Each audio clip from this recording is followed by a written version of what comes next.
Hello, greetings to all of you. Let me start by complimenting Maritime Research Center and the Near East South Asia Center for Strategic Studies for organizing this webinar, which provides a synergistic mechanism for consultations, discussions, and plans towards discussing the situation in the Indo-Pacific and coming up with synergistic plans for maritime economic growth and security. Friends, the geopolitical and geostrategic realities of Indo-Pacific, and more specifically the Indian Ocean region, cannot be ignored. The Indian Ocean region contains key global maritime choke points, including the Strait of Hormuz, the Bab el-Mandeb, and the Strait of Malacca. These are critical for the global oil supply and trade routes, making the region strategically vital. Control or influence over these choke points provides leverage in global trade and energy security, creating intense geopolitical interest from global powers. The recent Israel-Gaza and Middle East conflict has complicated the security, particularly in the choke points in the Middle East. The conflict has heightened tensions in the Middle East, particularly around the Red Sea, the Suez Canal, and the Strait of Hormuz. The conflict has prompted many global and regional powers to increase their naval presence in the region, including the Persian Gulf, the Arabian Sea, and the Red Sea, thereby increasing the risk of unintended maritime clashes or disruptions to commercial shipping, which could spill over into the Indian Ocean region. The conflict has also emboldened militant groups and non-state actors to attack shipping, port, or offshore infrastructure in areas like the Arabian Sea, Gulf of Aden, and the coast of Somalia, where piracy and insurgent activities have increased in the recent past. The Indo-Pacific is a theater of growing competition.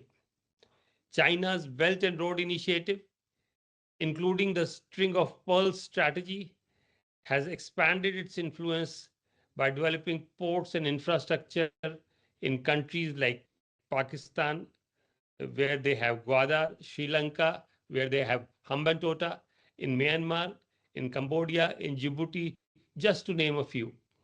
The expansion at an unprecedented speed of conventional navy by China has changed the security balance in the Indo-Pacific. In the Indian Ocean region, we see that there is enhancement of Chinese maritime presence and passages, which may not always be innocent. Friends, India being centrally located in the Indian Ocean region has locational advantage to be the first responder in natural and man-made calamities, as well as to be a net security provider. And this is recognized by the countries in the region as well. For millennia, India has been a seafaring nation. Indian seafarers landed all over the Western Pacific and the Indian Ocean shores over centuries, bringing with them prosperity and the eternal gospel of peace and coexistence. India's historical linkages inform India's current approach to the region. India's Sagar, security and growth for all in the region, India's Act East policy, her participation in Quad, and its emphasis on free, open, and rule-based Indo-Pacific are integral to its approach to Indo-Pacific. India and the US have a growing healthy partnership in the Indo-Pacific. Several agreements between India and US, including COMCASA, BECA, repair and maintenance of US naval ships at Indian shipyards, have resulted in greater coordination between the India and the US working together in the region.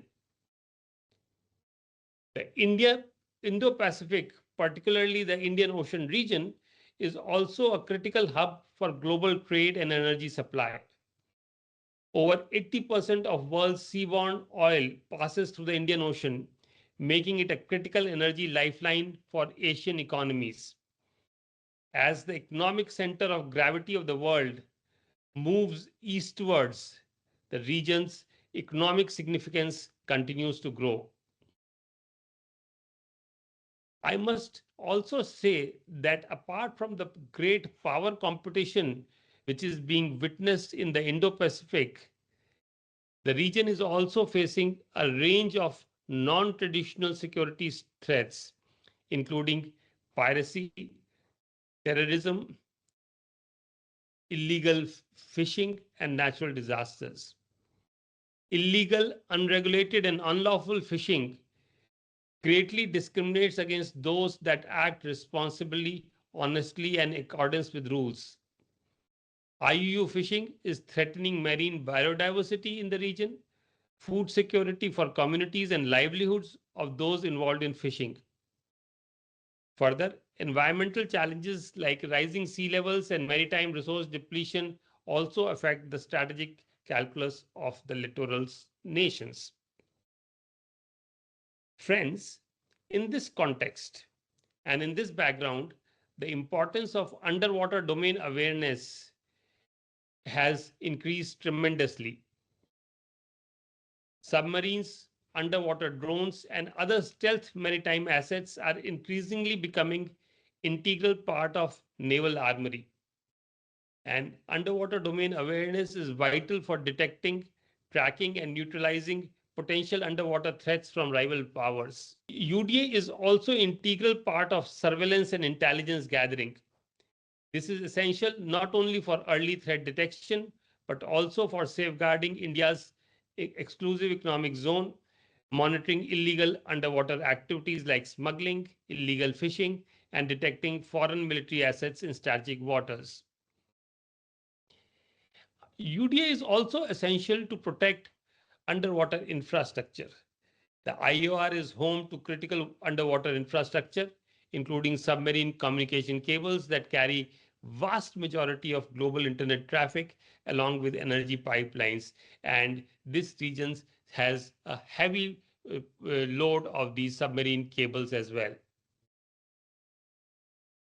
While we talk of underwater domain awareness across the globe, I want to bring out that the tropical characteristics of the Indian Ocean region are quite different, and therefore the understanding of UDA in tropical waters is also quite different from that of the cold temperate waters of the Pacific and the Atlantic. The tropical waters are warmer and characterized by high levels of biodiversity. The warmth leads to unique challenges such as greater biofouling, increased biological activity, complex acoustic conditions, which can complicate underwater monitoring and sonar systems. Coral reefs, mangroves, and seagrass beds in tropical regions contribute to the acoustic clutter, making surveillance and communication more challenging. Cold waters, in contrast, offer clearer conditions for sonar propagation and underwater communication. The Indian Ocean region is home to some of the most biodiverse marine ecosystems, which play a critical role in the local economies. That biodiversity makes UDA complex as monitoring needs to balance security with ecosystem preservation. The presence of dense marine life can also create false positives for underwater detection technologies. The UDA is also influenced by heavy trade traffic and choke points in the region. The proximity of several key nations adds to the complexity of UDA in this region. The territorial disputes, particularly in the South China Sea and East China Sea, also influence UDA capabilities. The region holds tremendous blue economy potential from fisheries and tourism to offshore energy and seabed mining. UDA is crucial for sustainable management of these resources, preventing overexploitation and ensuring environmental sustainability. given hotspots of high-value marine products like tuna fish. IU fishing needs good UDA to manage it sustainably. Tropical waters are more vulnerable to the impacts of climate change, such as rising sea temperatures, coral bleaching, and extreme weather events like cyclones. And UDA can help in this regard as well. Friends, in this background, I would now like to touch upon some of the maritime management initiatives which have been taken by India in recent past. India has made significant strides in managing its oceans and maritime domain through a series of visionary initiatives aligned with its broader Sagar vision. This includes the Sagarmala program, which aims to harness India's coastline and maritime resources for port-led development, improving port infrastructure, enhancing connectivity, and modernizing coastal communities. It also leverages India's extensive network of rivers, inland water transport, aims to promote water-based transportation as a cost-effective and environmentally friendly alternative to road and rail transport. The Prime Minister's Gati Shakti initiative integrates various infrastructure development programs under a single platform, streamlining coordination between different ministries and stakeholders to improve India's logistical efficiency, including port and waterway infrastructure. India's Deep Ocean Mission and the Blue Economy Framework focuses on ocean exploration, sustainable utilization of marine resources, and understanding climate change impacts on India's coastline. In this context, the Great Nicobar Island Project of India will further enhance to India's overall maritime capabilities in this region. Let me now talk about the UDA framework. The UDA framework, or the Underwater Domain Awareness Framework, developed by the Maritime Research Center in India, plays a pivotal role in enhancing underwater domain management, especially in the context of security, environmental sustainability, and economic growth in maritime regions. The UDA framework integrates sonar technologies, oceanographic data, and surveillance tools to improve underwater situational awareness. UDA emphasizes data sharing and collaboration between different stakeholders, including the Navy, Coast Guard, environmental bodies, and research institutions. This multi-stakeholder approach ensures that resources and information are pooled effectively for more comprehensive underwater management by encouraging technical innovation in underwater drones, acoustic sensors, and artificial intelligence-based data analytics. UDA pushes forward advancement in underwater research and operations, improving real-time decision-making and crisis management. UDA focuses on sustainable ocean resource management by using advanced underwater sensors and data analytics to monitor the health of marine systems. The data-driven approach of the UDA framework facilitates real-time monitoring of ecological changes, aiding in climate change mitigation and environmental conservation efforts. The UDA framework offers tools for sustainable exploitation of underwater resources while ensuring that commercial activities do not harm the environment. UDA is also aiding in early detection of underwater seismic activity, tsunamis, and other natural disasters. By continuously monitoring the ocean floor and tectonic movements, UDA can provide early warning systems, helping mitigate the impact of natural disasters on coastal populations and infrastructures. Friends, I conclude the diverse challenges of the Indo-Pacific, from geopolitical tensions to environmental vulnerabilities, require a coordinated and innovative approach.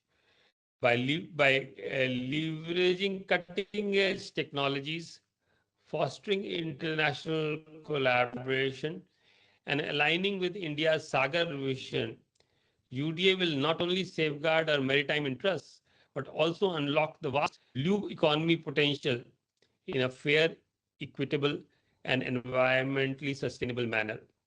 As we move forward, we must continue to invest in this vital domain, embracing partnerships and encouraging the development of robust maritime infrastructure that can anticipate challenges and seize opportunities.